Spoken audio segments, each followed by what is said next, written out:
अब हम आ जाते हैं मुख्य चीजें जिसमें है लेसन प्लानिंग, उनके ऑब्जेक्टिव्स क्या है, कंपोनेंट्स क्या है। हमने पिछली कक्षाओं में भी इसके बारे में चर्चाएं की है। We will just recall.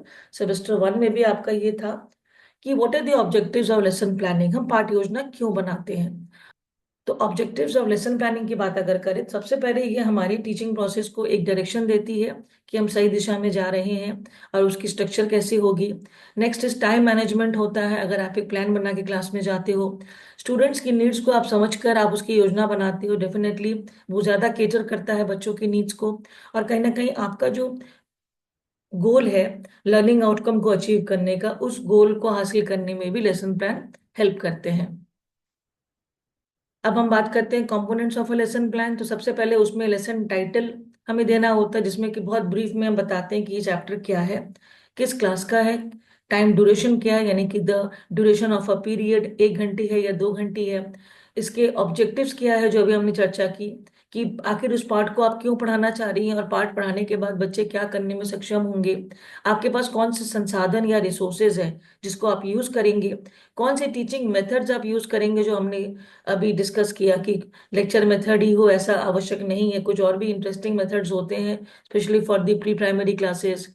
फिर कंटेंट क्या है उसके बारे में लिखी होती है कि आप क्या पढ़ा रहे होंगे, कौन से एक्टिविटीज के द्वारा आप बच्चे को समझाएंगे, GRR पद्धति से, ग्रेजुअल रिलीज ऑफ रिस्पॉन्सिबिलिटी पद्धति, जिसमें कि आई डू, वी डू और यू डू की बात हम करते हैं। और फिर क्लास के अंतिम तक थोड़ा सा कहीं ना कहीं आकलन, असेसमेंट भी हमें करना है और बच्चों को थोड़ी सी रेनफोर्समेंट के लिए हमें होमवर्क भी देना है। तो स्ट्रक्चर ऑफ लेसन प्लान की बात अगर करें तो वो क्या होगा, एक प्रस्तावना या इंट्रोडक्शन होगी लेसन प्लान की। फिर मुख्य भाग या मेन बॉडी होगी जिसमें कि हम बच्चों को मेन जो इंफॉर्मेशन है, उनकी जो कंसेप्ट हैं या उनके प्रिंसिपल्स हैं, उनके बारे में हम मेंशन करेंगे। एंड कैसे करेंगे, how do you revise a chapter, D briefing हम जिसे कहते हैं, कि चैप्टर के एंड में आप रिकैप कैसे करेंगे, that is the conclusion part. And मूल्यांकन या आकलन, जो सही शब्द है असेसमेंट, कि हम पाठ को खत्म करके एक बार जांचेंगे कि बच्चे को कितनी समझ इसकी मिली है। तो ऐसे लेसन प्लान के बेनिफिट्स क्या है, एक तो आपकी टीचिंग इफेक्टिव हो जाती है, you have very effective teaching because आप पहले से तय करके आते हैं कि आपको बच्चे को क्या पढ़ाना है, किस तरह से पढ़ाना है। समय का सही उपयोग आप कर पाते हैं, you don't waste time thinking कि इसके बाद में क्या करवाऊं या इसमें कौन सी चीजें और एडअप होनी चाहिए। और आप चूंकि एक्सपेरिमेंटल मेथड से पढ़ा रहे हैं या किसी और अन्य मेथड से, तो छात्रों का ध्यान आप पे रहता है। You don't waste time trying to understand the chapter content. और बिल्कुल सटीक आकलन आप कर पाते हैं, you can assess at end of class without waiting for the examination कि बच्चे ने आपके लेसन को समझा है या नहीं समझा है। तो एक जनरल लेसन प्लान का टेम्पलेट जो होता है, टेम्पलेट मीन्स ढांचा, उसमें कौन सी चीजें आती हैं, this is very important, you must write in your copy. पाठ का शीर्षक, वर्ग, समय, लक्ष्य, संसाधन, शिक्षण विधियां एवं पाठ की सामग्री, दैट इज मेन कंटेंट। इसके अलावा गतिविधियां, मूल्यांकन और घर का काम, दैट इज गृह कार्य या होमवर्क। अब लेसन प्लान के आधार पे किस तरह के प्लान स्कूल में बनते हैं, तो वो डेली हो सकते हैं, वीकली हो सकते हैं कि एक सप्ताह का टीचर बना लेते हैं, कभी कभी कुछ विद्यालयों में मंथली प्लान्स भी बनाए जाते हैं। और फिर कभी कभी एक पर्टिकुलर सब्जेक्ट पे आधारित स्पेशल प्लान बनती है, that is called subject based lesson plan. अब जिन कंपोनेंट्स की हमने बात की, थोड़ी सी हम उस पर चर्चा कर लेंगे। लेसन टाइटल या पाठ का शीर्षक, यानी कि इसमें पाठ का नाम होता है और छात्रों को बताया जाता है कि इसके द्वारा कि हम किस दिन किस विषय पर चर्चा करेंगे। जैसे कि आज हम गणित में त्रिकोण के बारे में पढ़ेंगे या हिंदी में आज हम कविता पाठ करेंगे। जो हमारे लेसन ऑब्जेक्टिव्स है वो लर्निंग आउटकम्स या करिकुलर गोल से ही निकल कर आते हैं। किसी भी नेशनल करिकुलम फ्रेमवर्क में जो गोल्स या लर्निंग आउटकम्स है, अधिगम प्रतिफल है, उनमें से निकल कर आते हैं। तो जो उद्देश्य है वो ये बताते हैं कि छात्र उस कक्षा के अंत तक विषय से संदर्भित किस कार्य को करने में सक्षम होंगे। तो ये लर्निंग ऑब्जेक्टिव्स को ना आप स्मार्ट निमोनिक्स से आप याद रख सकते हो कि वो स्मार्ट होना चाहिए, that means it should be specific, S for specific, M for measurable, A for achievable, R for relevant and T for time bound. ये किसी भी मैनेजमेंट पर्सपेक्टिव में काम आता है स्मार्ट मेथड। यानी कि बिल्कुल स्पेसिफिकली कि अगर मैं आपको अल्फाबेट सिखा रही हूँ तो अल्फाबेट में भी मैं 4 लेटर सिखाऊंगी, ABCD।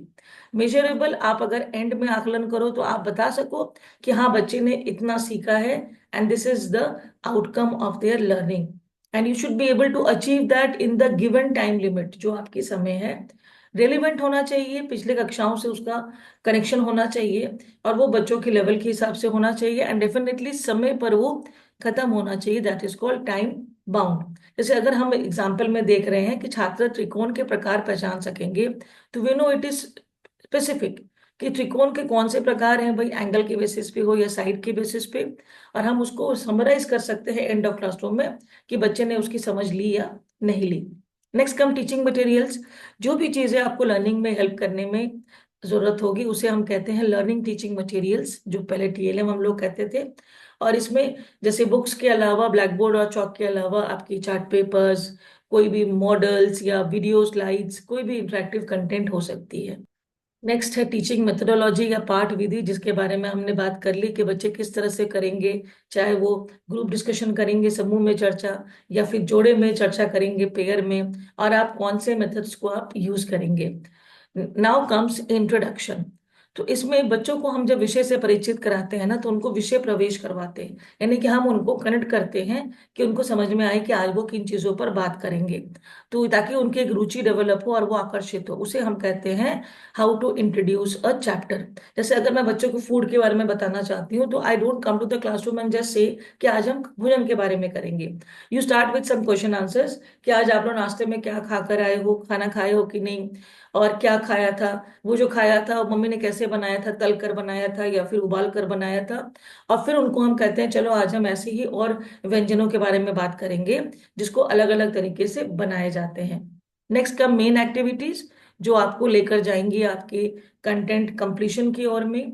और इसके साथ साथ कुछ सपोर्टिंग एक्टिविटीज आप कर सकते हैं, कुछ क्वेश्चन आयर्स कर सकते हैं, कुछ ग्रुप डिस्कशंस कर सकते हैं, ताकि बच्चे को उस कंटेंट को समझने में ज्यादा लाभ मिले, जिसमें कि ब्रेनस्टॉर्मिंग होता है, ग्रुप स्टडी होता है, कुछ प्रोजेक्ट्स होते हैं which helps them to understand the chapter better, and then at least a 5 minutes assessment, ये समझने के लिए कि आपने अपना लक्ष्य प्राप्त किया है कि नहीं।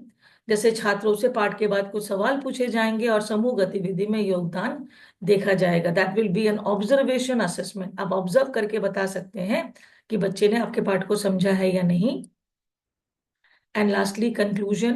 कंक्लूजन में हम कहीं ना कहीं बच्चों के सारांश को प्रस्तुत करते हैं। We summarise the lesson, we recap the lesson, और फिर उसमें से हम कुछ सवाल करके उनको असेसमेंट की ओर लेकर आते हैं। जैसे आज आपने त्रिकोण के प्रकार, उनके गुण सीखे हैं, क्या कोई सवाल है, या आपने क्या क्या सीखा है इसके बारे में हमें बताएं।